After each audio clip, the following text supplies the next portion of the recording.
sigra nglepasaken puneng jemparing ngener marang jajaning Prabu Somadenta ya Prabu Salya jumepret lir sinentak mulat Prabu Puntadewa sigra mesti jamus kelima sada dayaning kelima sada ana angin Garuda nyapu Aji Candra Birawa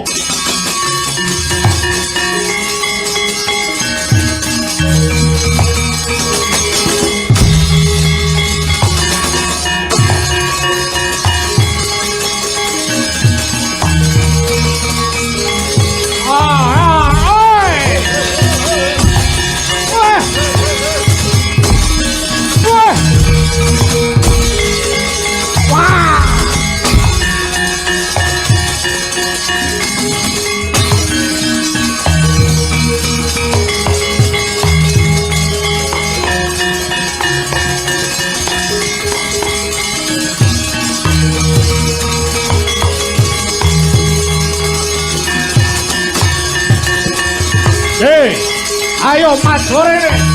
Hei Mas Goreng.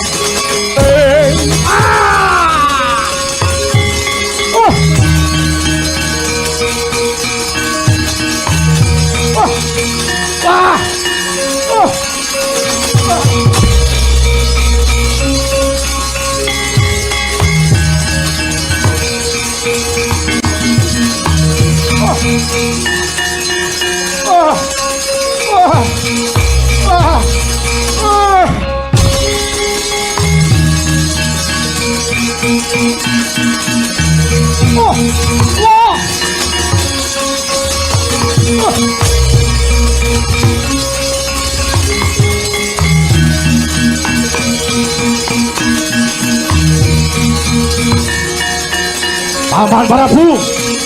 Aman Prabu.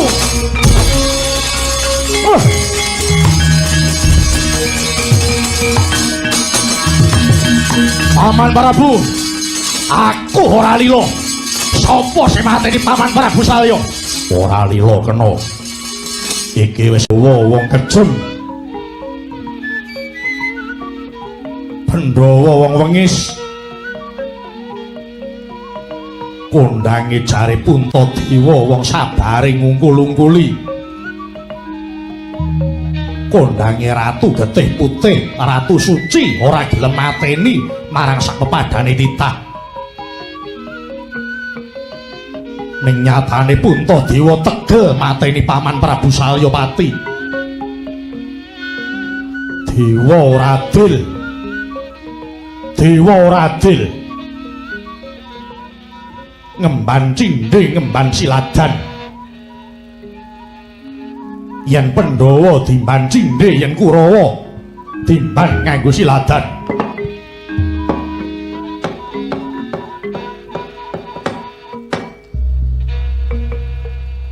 Ing atase Kurupati Ratu Sugih apa mung arep keweleh karo Pandhawa Puntadewa Ratu kere kepara saiki wis ora duwe negara.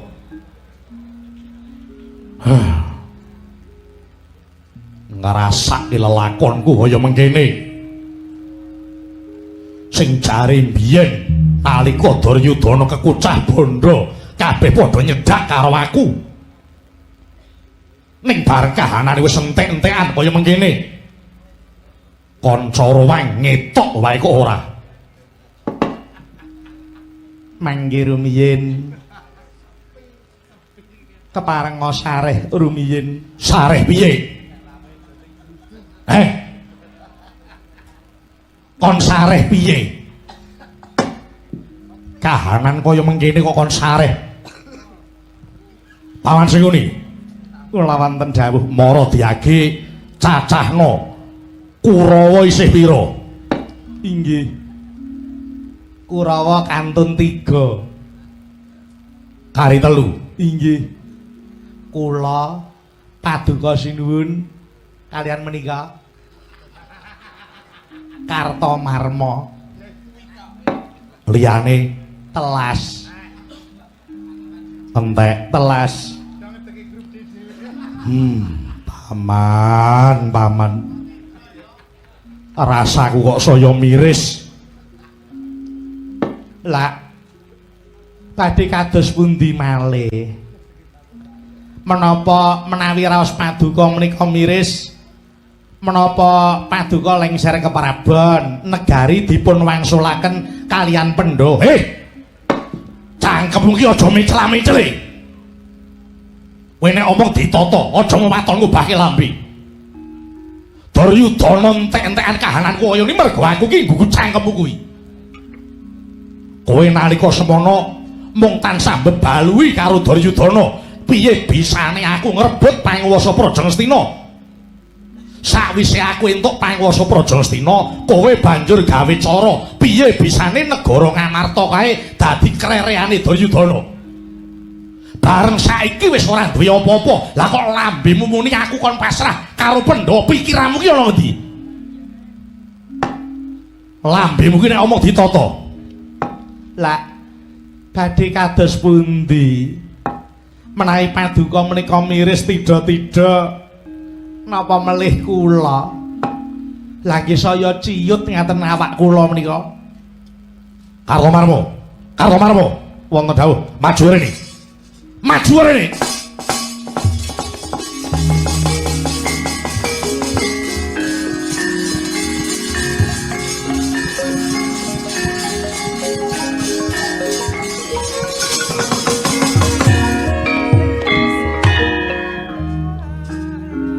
Wiwit Bratayuda sepisanan nganti saiki sedulurku padha entek tumpes apis linonting tanpa sisa. Ning gene sing jenenge Kartomarma ora ngetok ana rananggana buktine kowe isih meger-meger urip. Ora ketok kawanenmu.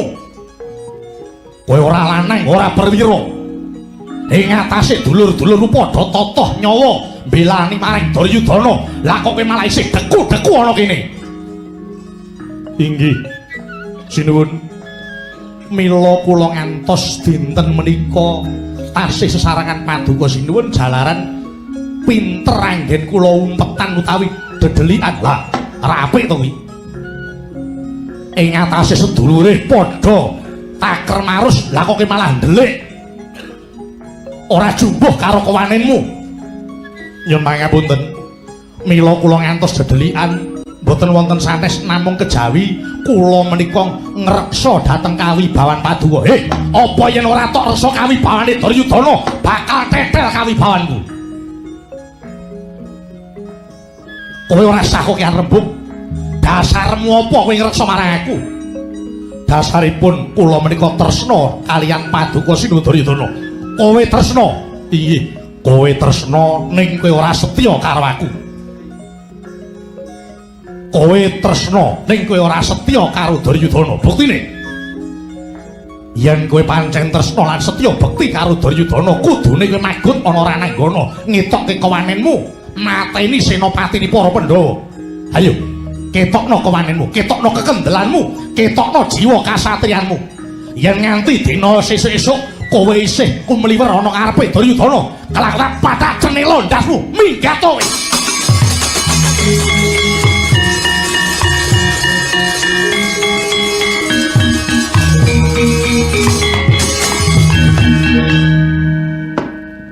Saya entek. Saya tipis.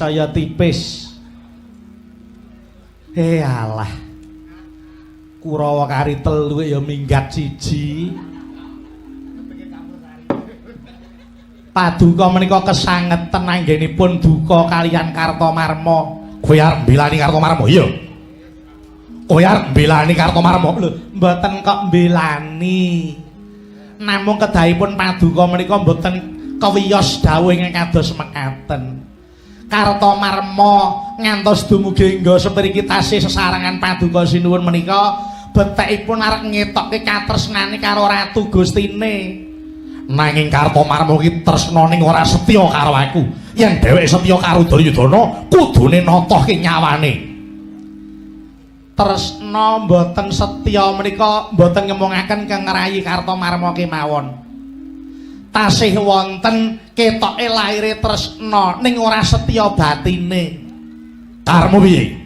Mila Kurawa menika senopati pinten-pinten ingkang magut ing Rananggana mesti kemawon kasoran kalian Wadyabala Ngamarta awit menapa negari Ngastina utawi Paduka Sinuwun menika jati ketulusuban ngeruyung tegese ana mungsuh ana jerone kemule dhewe. Kowe yen ngomong aja blawanan.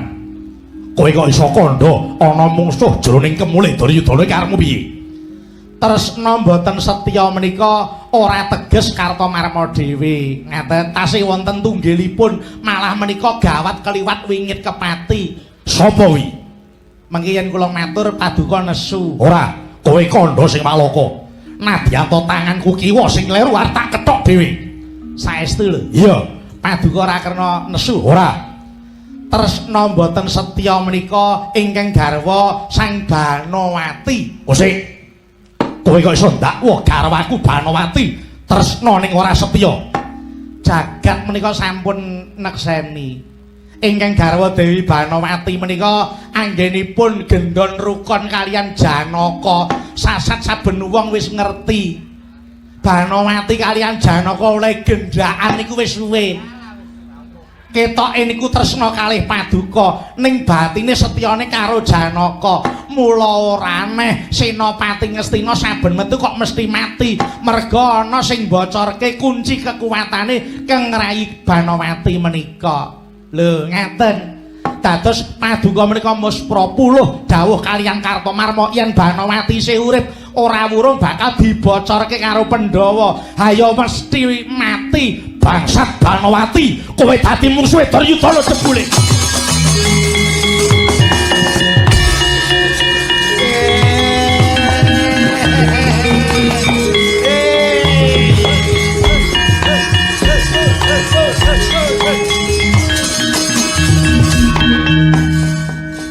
Wis men ngrasake wedhus wedok kae.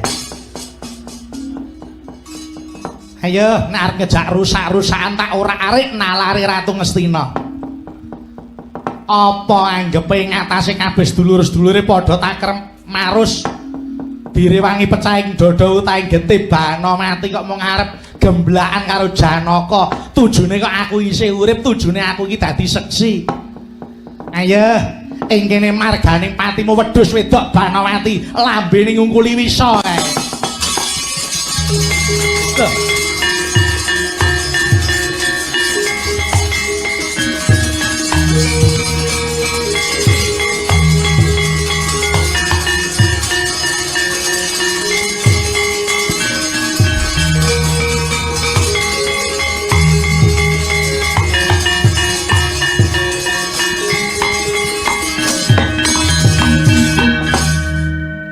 Gendari kula wonten dawuh Kakang Narpati mandeng dhisik sikilku kok larane kaya ngene nggo mlaku jalaran rasaku kok ngidak watu iki ana ngendi to iki nyuwun mangapunten menika mboten wonten pesanggrahan lho Kakang Narpati lho wis ora ning pesanggrahan inggih mboten wonten lagi ana jaban pesanggrahan apa piye inggih.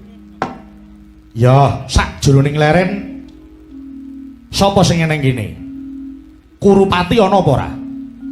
Mboten wonten ingkang putra Kurupati. Duryudana ora eneng. Mboten wonten. Ingkang wonten ingkang Rayi Harya Sengkuni. Lho. Sengkuni? Inggih. Sengkuni nang kene?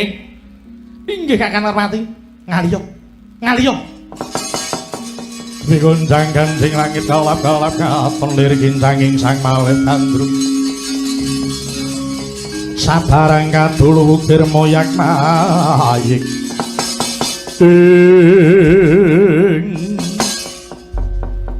tewas kebeneran yen aku ketemu Sengkuni ana kene.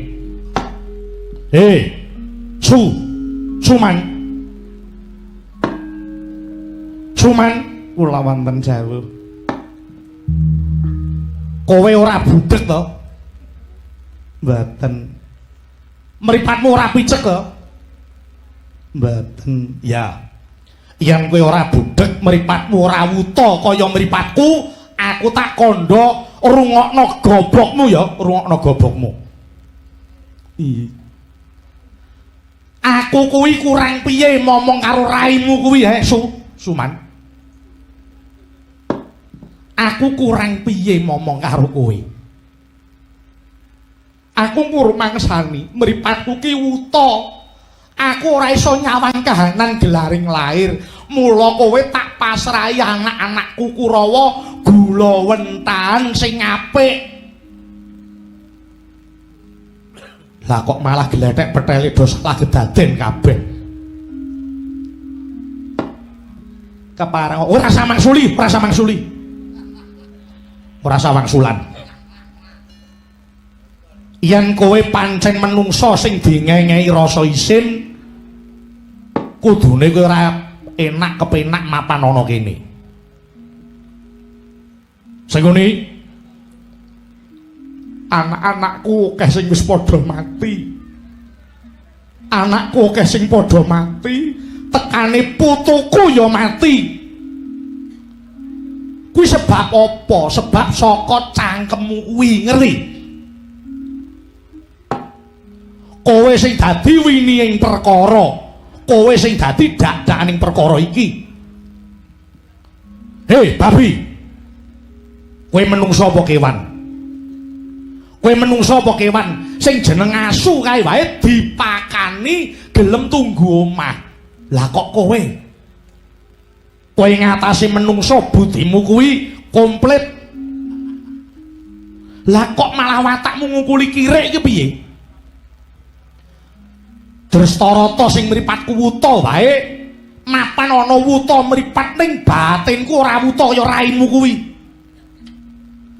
Kowe mentala nabrake Pandhawa karo Kurawa. Pandhawa Kurawa kuwi ora bakal akur yen kowe isih urip ana ngalam padang kene. Aku ya matur nuwun, anak-anakku tok goleke kamukten ya matur nuwun. Ning caramu kuwi sing aku ora cocok, caramu sing aku ora mathuk. Bondo donya ora digawa mati olehmu golek nganti tok rewangi nampel-nampel pangane kancamu, nganti nampel-nampel rejekine kancamu. Apa kaya ngono kuwi? Sing ngene yen kowe isih meger-meger ana kene titenono. Kowe ora usah mungsuh Pandhawa, kowe mungsuh karo Drestarata wae. Yen nganti kowe ora magut mbelani anak-anakku Kurawa, kelak tak sosol ndasmu sing kowe.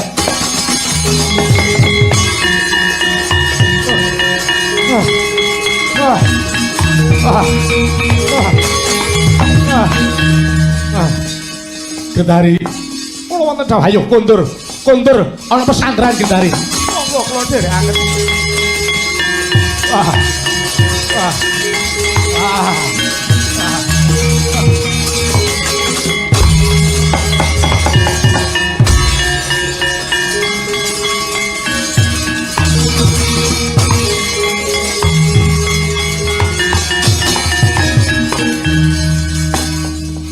Pancen nasib kuwi elek tenan.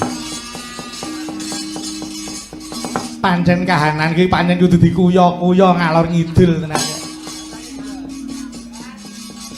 Aku iki kurang apa, jane tak rewangi aku tumindak kaya ngene iki jane mikir ponak aku Kurawa kuwi bareng wis padha ngenyami kepenake.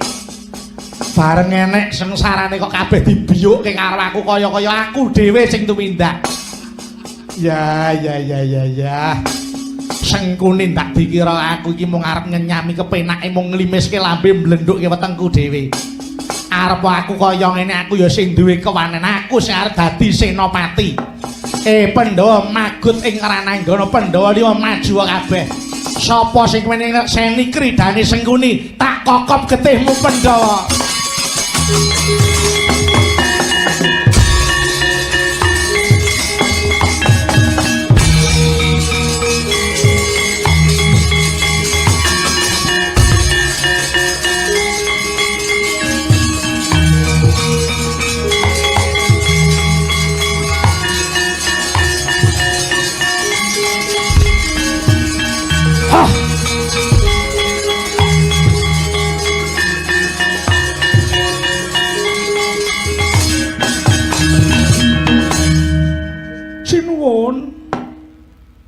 Bekti kula mugi njuk wonten sandhap pada paduka sinuwun.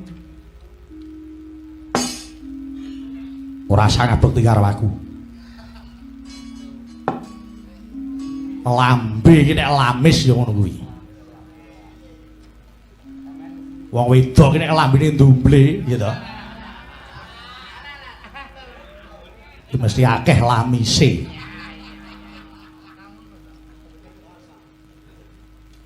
Menika wonten menapa to? Ora usah. Ora usah tak takon.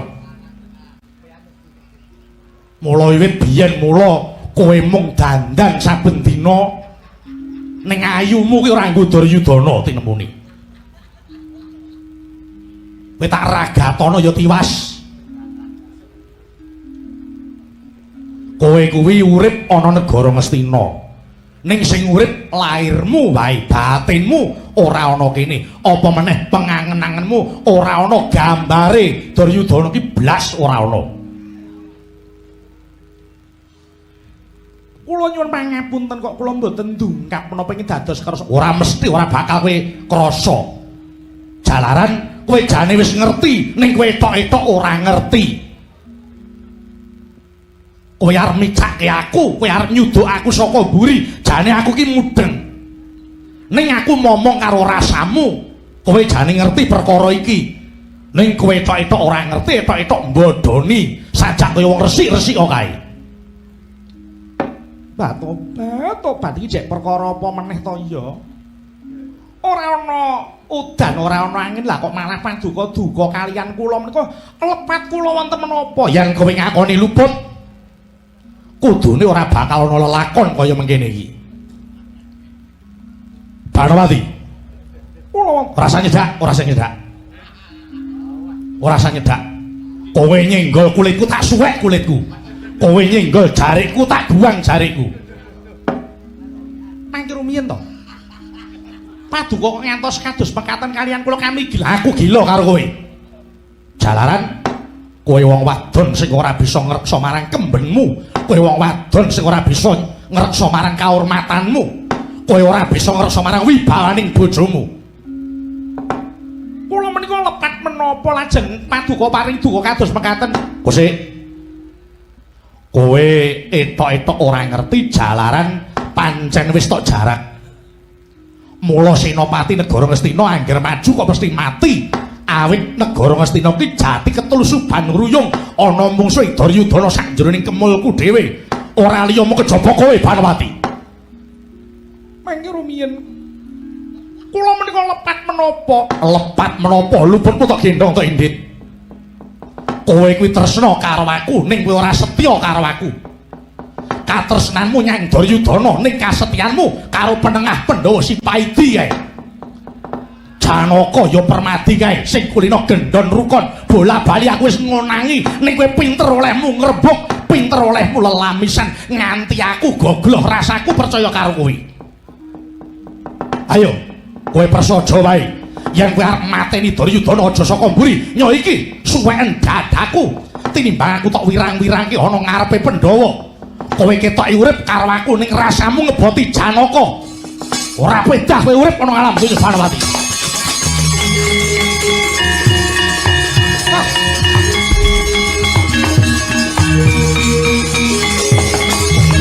Ojo ngutap lirik natap.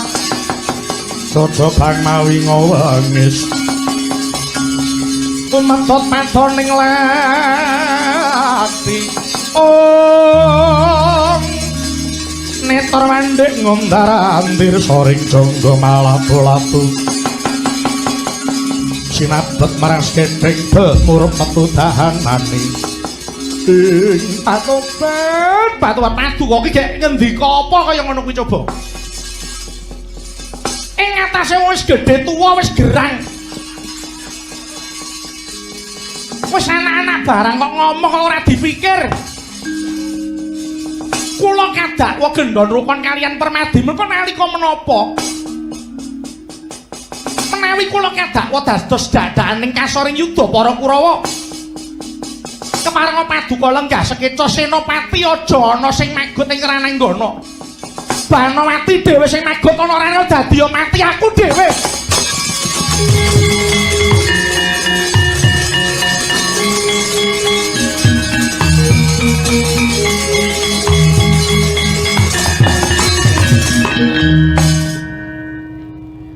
Kowe arep nyanti, Bu. Ora sadar dadi gondeli. Kula arep magot ora nang nggon arep adepi kaya ngapa Pandhawa kang kowe kaya ngapa. Yen Banowati didakwa gendhana karo Janaka dadi mati aku dhewe. Sare. Ora sah muring. Ora sah muring wong nyatane aku diweleh-welehke kok. Kasetianku ora diketok-ketoke kanggo aku urip ana ing alam donya lho tak entenge patiku. Wis to, wis to. Ora sah nesu ngono kuwi. Yayi. Yayi Ratu. Mon menapa? Madhep rene to. Madhep rene. Aku iki rangkulen to. Mangke menawi paduka kok rangkul kulite dibeset. Ora, ora. Sing muni sapa? Sing muni sapa ngono kuwi? Ora ana sing muni kaya ngono kuwi. Apa ning rekamane ora ening kok. Seksine sapa ora enek. Paduka menika paring dawuh menapa to sinuwun, sinuwun. Kaya mentala ndak wae kados mekaten. Ya wis. Aku njuk ngapura ya Bune. Aku njuk ngapura. Aku kilaf kok Bune.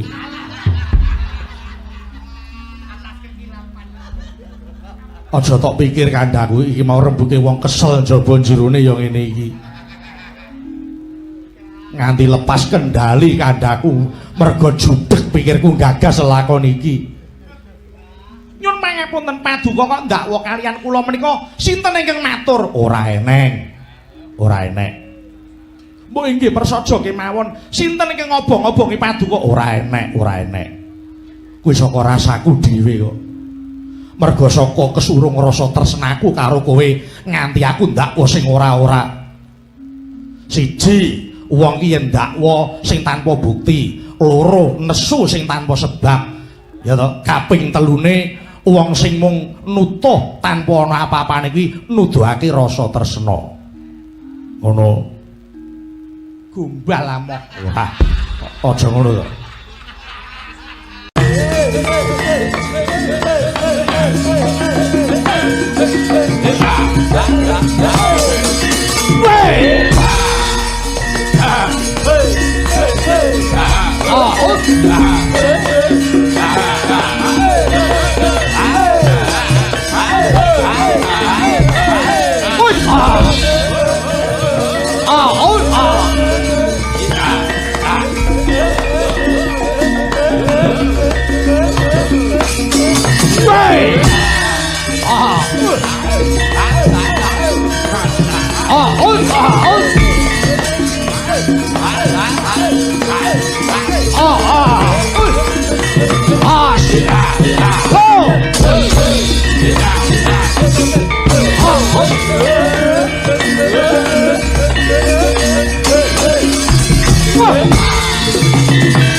marare mangos omong embrengeng kati karunaning kaswase aning marga memalat kong risang gondo wastrat mojo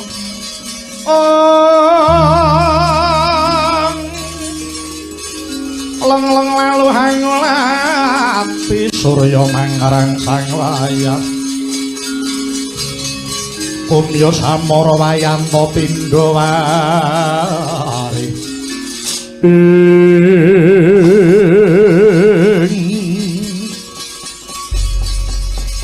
Yayi Werkudara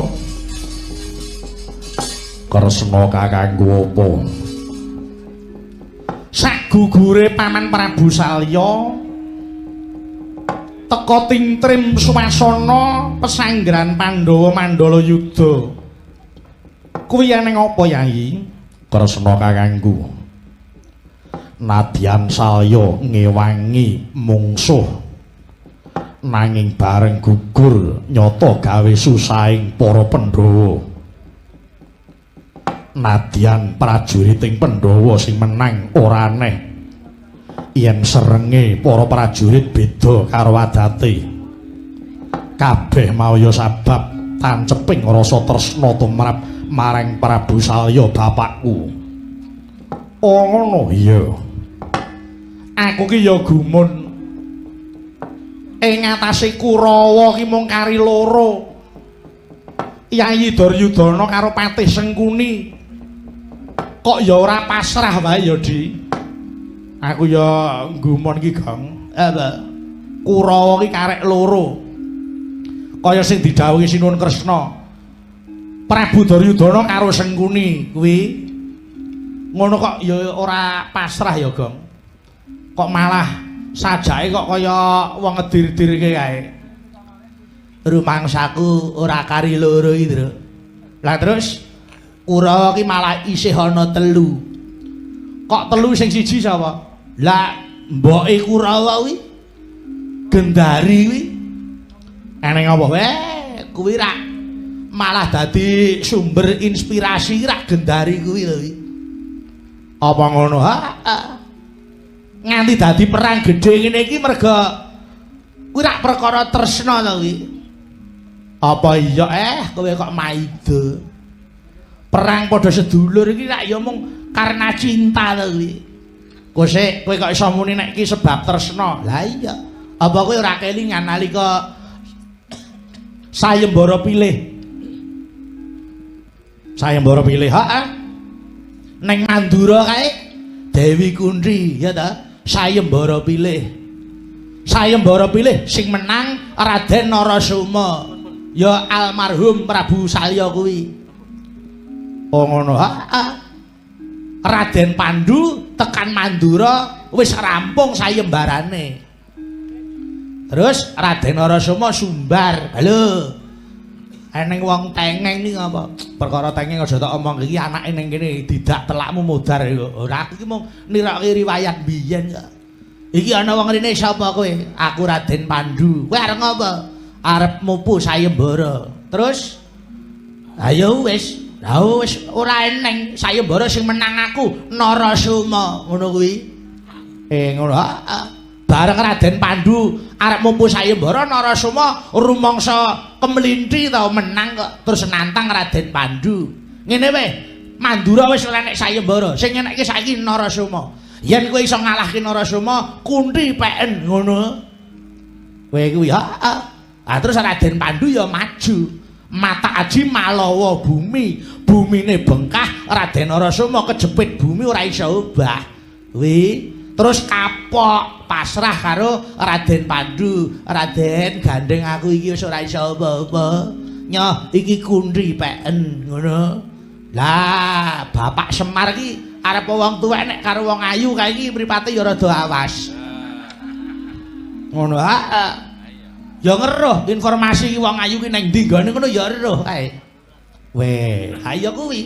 Bareng Kunthi dipasrahke Raden Pandu bapak ki ngomong, ampun mung Kunthi. Narasoma nu duwe adi ayu banget jenenge Madrim." Ngono. dijaluk sisan karo Raden Pandu. Lah terus ya diulangke. Weh, ngono. Heeh. Ah, entek-entekane wis gawa putri cacahe loro ya ta. Dewi Kundi karo Madrim. Heeh. Terus arep bali nyang Ngastina. Sowan Prabu Abiyasa. Arep matur yen wis entuk sayembara ngono. Tekan dalan ketemu karo Prabu Gendara. Weh, Gendara. Gendara ki masne Gendari ngono. Ya klebu mase Sengkuni barang. Kuwi.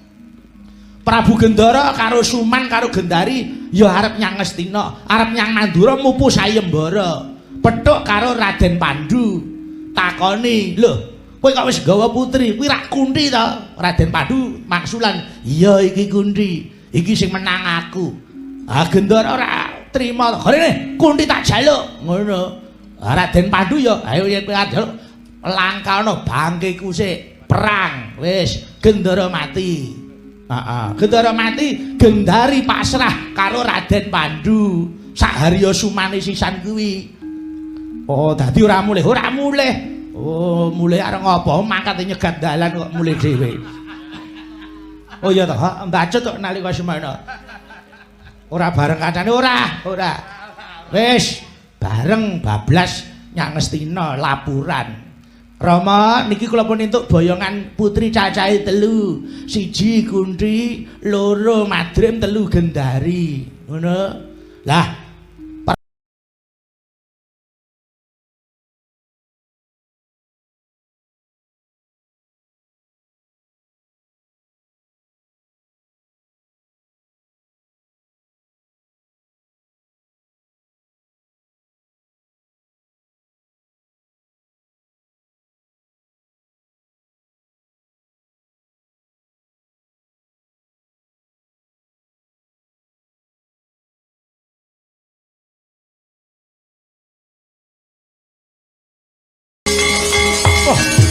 aku loh.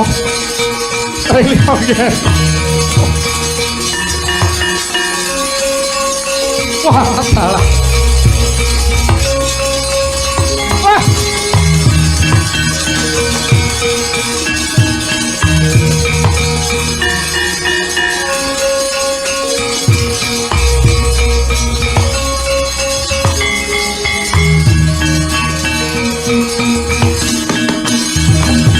Sorom deweng karo kingkin lir maing uswa kang layon.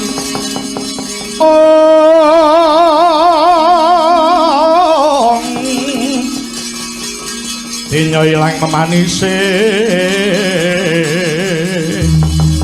wadananira layung kumel kucem arah nyemaratani.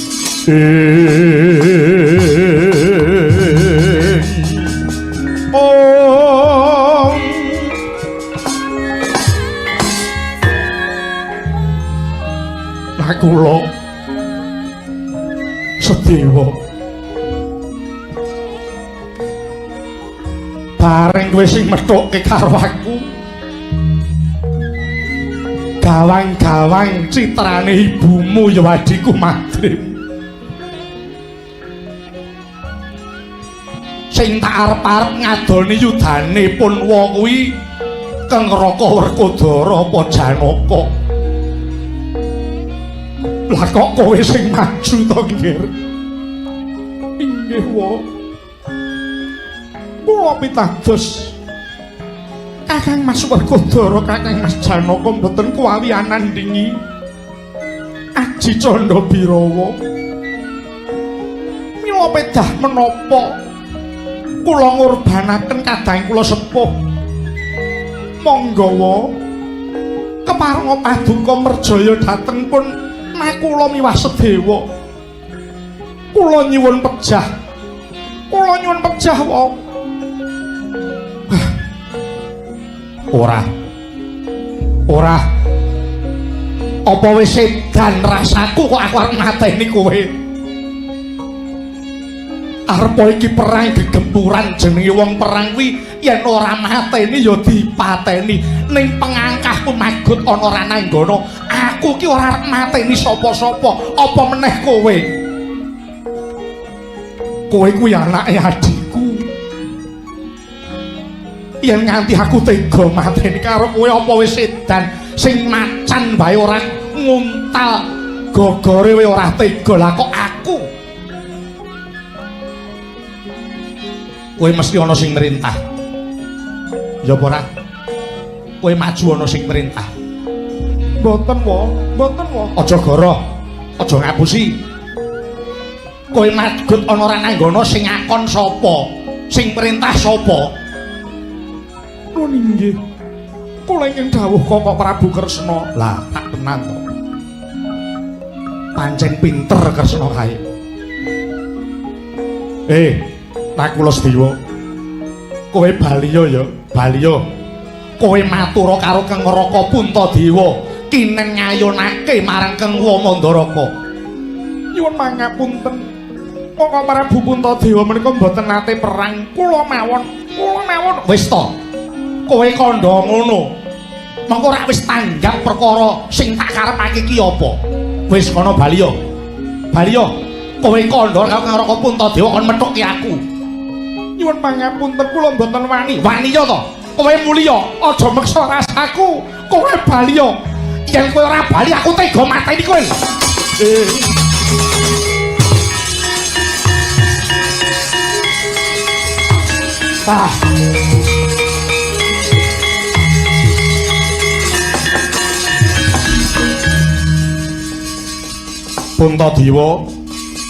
Puntadewa muga kowe tanggap karo sing tak karepake ya, Nggih.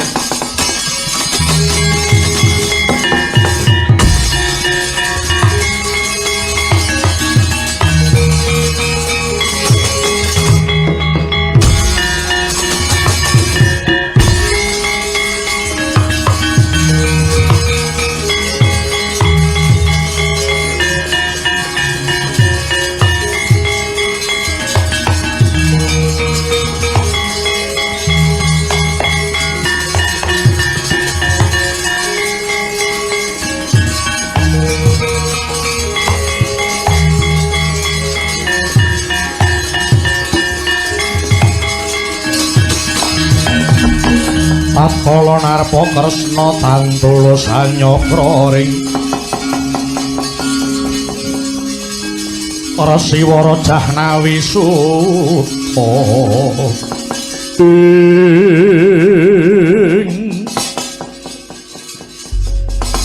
Yayaji kula wonten dawuh Kakang Prabu mugi andadosna ing kawuningan bilih dinten menika perang Baratayuda sampun ngancik dinten ing kaping 18. Menika sampun ngancik dinten ing kaping 18 Kang Paman Mandaraka Prabu Somadenta inggih Prabu Salya ingkang magut wonten ing Rananggana. Kula nampi aturipun ingkang rayi Nakula Sedewa bilih Kang Paman Mandaraka menika purun magut wonten ing Rananggana kedah paduka Yayaji ingkang ngadoni pupuh utawi ngadepi dhateng yudanipun Prabu Salya. Mila kula suwun monggo paduka magut wonten ing paperangan ngadepi Paman Prabu Salya. Kakang Prabu, kados pundi? Menapa paduka menika supe bilih Puntadewa wiwit alit ngantos semanten agengipun? Kula mboten nate perang, kula mboten nate paben. Mila nyuwun pangapunten menawi kula kadawan perang, kula waluwung mboten kemawon, kula tak nyuwun pamit mawon Kakang Prabu. Mangke rumiyin to, kusik to. Arep nyang endi to? Urung rampung gawean arep mulih iki ning apa coba? Mangke rumiyin to, meneng-meneng kok mutungan iki piye to? Menawi kula kadawan perang aluwung boten kemawon. Yayi, ingkang nami peperangan menika yen ora mateni ya dipateni. Paduka Yayaji nglampahi perang Baratayuda menika badhe pados menang menapa kalah. Ing pengangkah kula kepengin menang namung menawi kalah inggih sampun boten dados menapa-menapa. Lho Kak, mangke rumiyin to? Kok terus kalah ora apa-apa ki piye to? Paduka Yayi Aji kudu tanggung jawab perkara iki. Perang Bratayuda menika Paduka ya melu ngrancang dumadine perang. Buktinipun menapa wadalah. Lha apa ya kudu dadak tak blakake to Yayi? Buktinipun menapa kula nderek ngrancang perang Bratayuda. Mongko ancasing manah kula kalian Koko Prabu Duryudana menika kepengin rukun reruntungan Koko Prabu. Inggih, kula ngertos Paduka ki ora seneng gawe pasulayan. Aja to kok tangane kemlawe nglarani mungsuhe. Paring dawuh utawa ngendika wae diati-ati, aja nganti natoni atine sesama. Namung Paduka ya melu ngerancang dumadining Bratayuda. Buktinipun ing ngatasé Paduka ki kondang Ratu Sabar, Ratu Suci. Sebabe apa rikala semana kok gelem main dadu? Cobi nalika kula main dadu mboten wonten sanes namung kejawi ngreksa dhateng asmanipun Koko Prabu Duryudana. Kula kadangipun menawi kula ngantos nulak penantangipun Koko Prabu Duryudana, dosa menapa ingkang kula sandhang. Lah Paduka ora nulak penantang banjur ngadani main dadu. Nyatane Pandhawa kalah nganti kewetu perjanjen. Nggih to? Sapa sing kalah main dadu kudu ndelik 12 taun ana jroning alas. Kawimbuh setahun dedelikan ana kutha gedhe. Aja nganti konangan telik sandine mungsuh. Yen konangan baleni saka wiwitan maneh. Rak ngaten to menika? Inggih.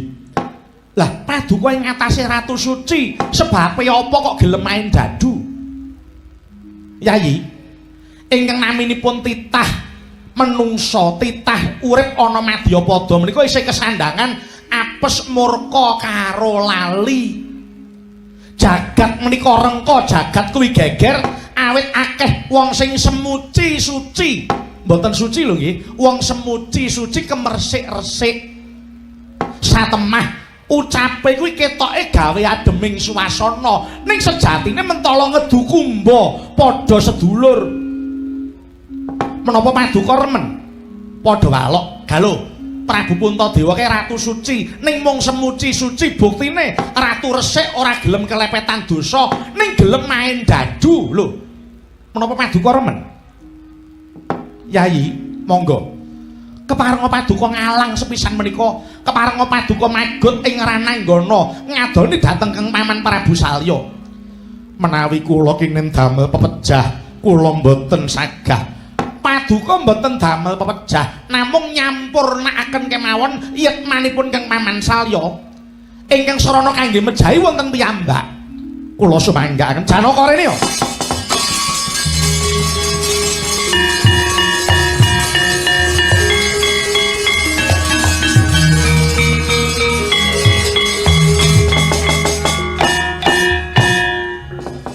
Janaka kula wonten dawuh.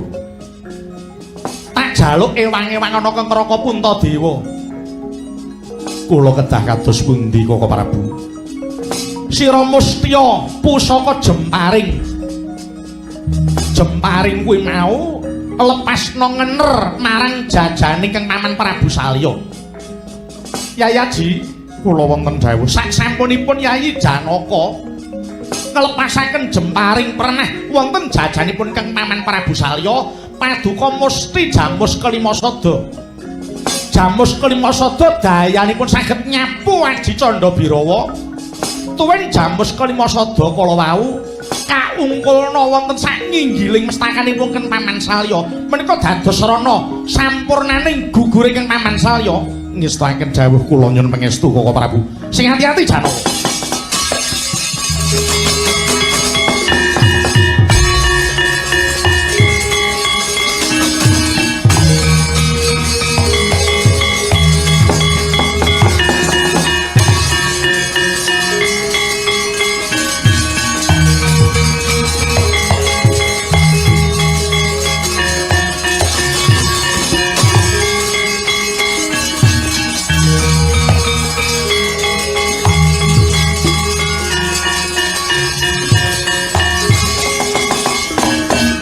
Amentang langkap sinandangan Warastra Dibya nggih. Sang Harjuna yori sang Dananjaya sigra nglepasaken puneng jemparing ngener marang jajaning Prabu Somadenta. Ya Prabu Salya jumepret lir sinentak. Mulat Prabu Puntadewa sigra mesti jambus kelima sada. Dayaning kelima sada ana angin Garuda nyapu Aji Candha Birawa.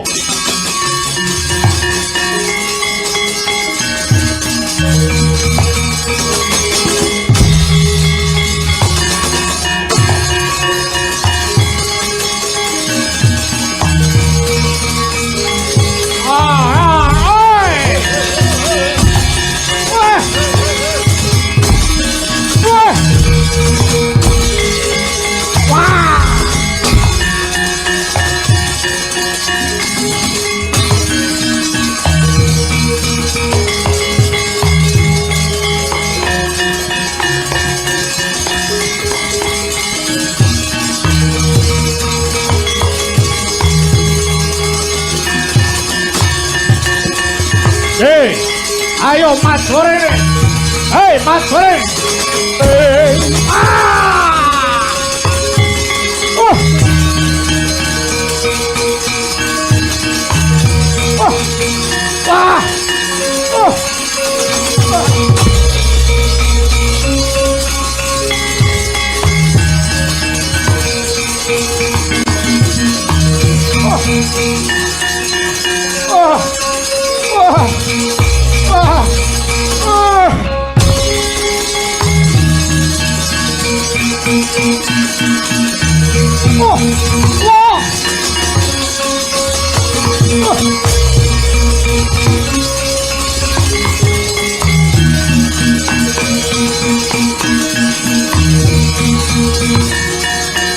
Paman Prabu. Paman Prabu.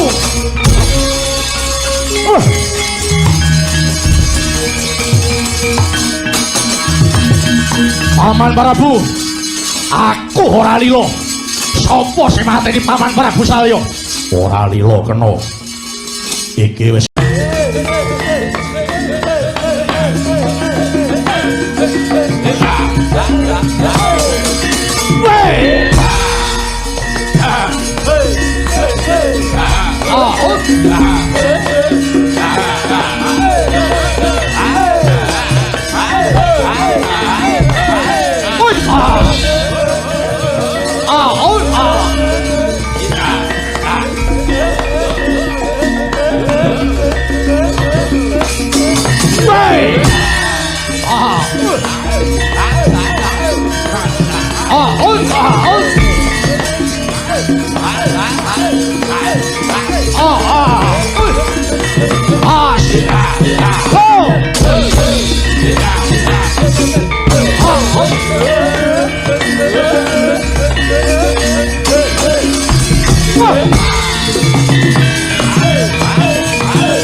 marare mangus womong embrengeng kati karunaning kaswase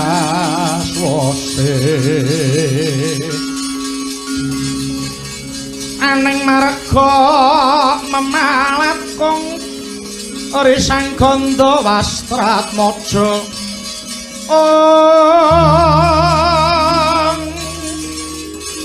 leng-leng lalu hangulati surya mangarang sang wayang kumya samara wayanto pindha wari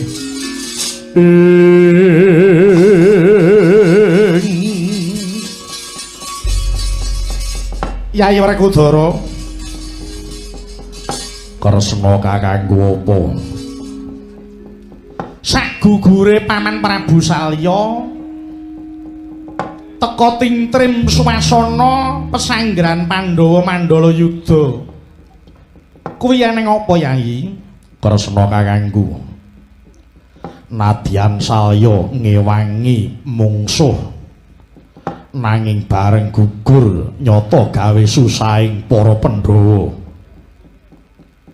nadyan prajuriting Pandhawa sing menang ora aneh yen serenge para prajurit beda karo adate kabeh maya sabab tanceping rasa tresna tumrap marang Prabu Salya bapakku oh ngono iya aku ki ya gumun ing atase Kurawa ki mung kari loro Yayi Duryudana karo Patih Sengkuni kok ya ora pasrah wae ya Di aku ya gumun ki Gong Kurawa ki karek loro kaya sing didhawuhi Sinuwun Kresna Prabu Duryudana karo Sengkuni kuwi ngono kok ya ora pasrah ya Gong kok malah sajake kok kaya wong ngedir-dirke kae rumangsaku ora kari loro iki Tru lah terus Kurawa ki malah isih ana telu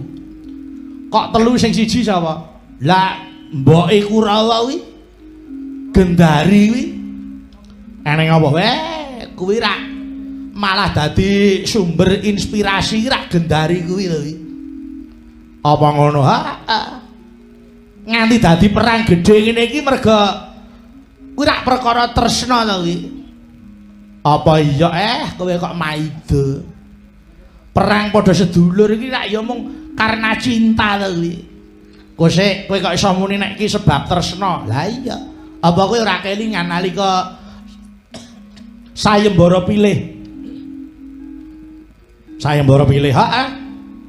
neng Mandura kae Dewi Kunthi ya ta sayembara pilih sing menang Raden Narasoma ya almarhum Prabu Salya kuwi oh ngono Raden Pandu tekan Mandura wis rampung sayembarane terus Raden Narasoma sumbar lho eneng wong tengeng iki apa perkara tengeng aja tak omong iki anake ning kene didak telakmu mudar ora aku iki mung nirake riwayat biyen kok iki ana wong rene sapa kowe aku Raden Pandu kowe arep ngopo arep mupu sayembara terus ayo wis ora eneng sayembara sing menang aku Narasoma ngono kuwi ngono bareng Raden Pandu arep mupu sayembara Narasoma rumangsa kemlinthi tau menang kok terus nantang Raden Pandu ngene wae Mandura wis ora enek sayembara sing enekke saiki Narasoma yen kowe iso ngalahke Narasoma Kunthi peken ngono kowe kuwi terus Raden Pandu ya maju mata aji malawa bumine bengkah Raden Narasoma kejepit bumi ora iso obah kuwi terus kapok pasrah karo Raden Pandu Raden gandeng aku iki wis ora iso apa-apa nyoh iki Kunthi peken ngono lah Bapak Semar ki arep wong tuwek nek karo wong ayu kae iki mripate ya rada awas ngono ya ngeruh informasi iki wong ayu ki nang ndi nggone ngono ya eruh kae weh ayo kuwi bareng Kunthi dipasrahke Raden Pandu bapak ki ngomong ampun mung Kunthi Narasoma nu duwe adi ayu banget jenenge Madrim ngono dijaluk sisan karo Raden Pandu. Lah terus ya diulangke. Weh, ngono. Heeh. Entek-entekane wis gawa putri cacahe loro ya ta. Dewi Kundi karo Madrim. Heeh. Terus arep bali nyang Ngastina. Sowan Prabu Abiyasa. Arep matur yen wis entuk sayembara ngono. Tekan dalan ketemu karo Prabu Gendara. Weh, Gendara. Gendara ki masne Gendari ngono. Ya klebu masih Sengkuni barang kuwi. Prabu Gendara karo Suman karo Gendari ya arep nyang Ngastina, arep nyang Mandura mupu sayembara. Petuk karo Raden Pandu. Takoni, "Lho, kowe kok wis gawa putri? Kuwi rak Kunti ta?" Raden Pandu maksulan, "Iya iki Kunti. Iki sing menang aku." Gendara ora trima. "Rene, Kunti tak jaluk." Ngono. Raden Pandu ya, "Ayo yen kowe jaluk langkana bangkeku sik." Perang wis Gendara mati. Gendara mati, Gendari pasrah karo Raden Pandu. Sak hariya sumane sisan kuwi. Oh, dadi ora mulih. Oh, mulih arep ngopo? Mangkat nyegat dalan kok mulih dhewe. Oh iya ta, mbacut kok nalika semana. Ora bareng kancane ora. Wis bareng bablas nyang Ngastina lapuran. Rama niki kula pun entuk boyongan putri cacahe 3. 1 Kunti, 2 Madrim, 3 Gendari. Ngono. Lah